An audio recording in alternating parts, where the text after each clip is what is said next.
السلام علیکم ویوز، کیسے ہیں آپ سب؟ امید کرتی ہوں کہ خیریت سے ہوں گے۔ تو انگلش کی کلاس میں خوش آمدید آپ کا۔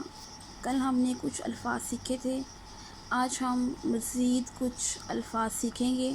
اس کے بعد ہم تھوڑا سا ان الفاظ کو جملے میں استعمال کرنا سیکھیں گے۔ تو چلیے پھر چلتے ہیں اپنی کلاس کی جانب۔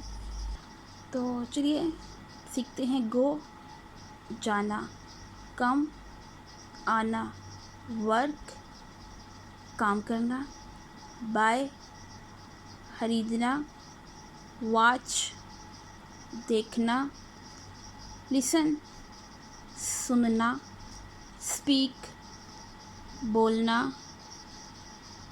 ریڈ پڑھنا، رائٹ لکھنا، ویئر پہننا، ایٹ کھانا، ٹیل بتانا، آسک پوچھنا، کوک پکانا۔ تو گائز یہ سب تھے الفاظ، یہ بہت کم الفاظ ہیں۔ میں نے یہ الفاظ اس لیے چن چن کے آپ کو بتائے ہیں کیونکہ یہ ہمارے روزمرہ کے استعمال میں ہیں۔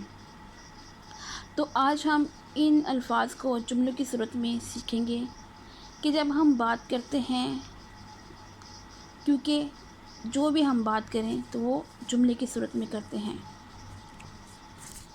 جو بھی ہم بات کریں وہ ایک جملے کی صورت میں کرتے ہیں۔ تو اب ہمیں یہ پتہ لگانا ہے کہ جملہ کیا ہے۔ جملہ مختلف الفاظ کو ترتیب کر کے لکھنا یا بولنا جملہ کہلاتا ہے۔ How to make a sentence, جملہ کیسے بناتے ہیں؟ تو سب سے پہلے جملہ بنانے کے لیے ہمیں سبجیکٹ کی ضرورت ہوتی ہے، ٹھیک ہے؟ جملہ بنانے کے لیے سب سے پہلے ہمیں سبجیکٹ کی، اس کے بعد ورب، پھر تیسرے نمبر پہ آبجیکٹ کی ضرورت ہوتی ہے۔ تو ہمارے جملے کی ترتیب ان الفاظ سے مل کر بنتی ہے کہ سبجیکٹ کیا ہے۔ جملہ بنانے کے لیے ان تین کی ضرورت ہوتی ہے، سبجیکٹ، ورب اور object.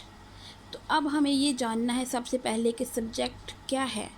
A word which show who or what does the action in a sentence، کہ ایک لفظ یہ ظاہر کرتا ہے کہ جملے میں کام کون کر رہا ہے۔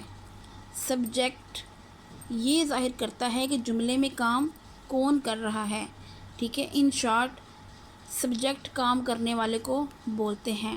فار ایگزامپل، میں کالج جاتا ہوں، اس میں کام کون کر رہا ہے؟ میں، ٹھیک ہے؟ ہم لوڈو کھیلتے ہیں، اس میں کام کون کر رہا ہے؟ ہم۔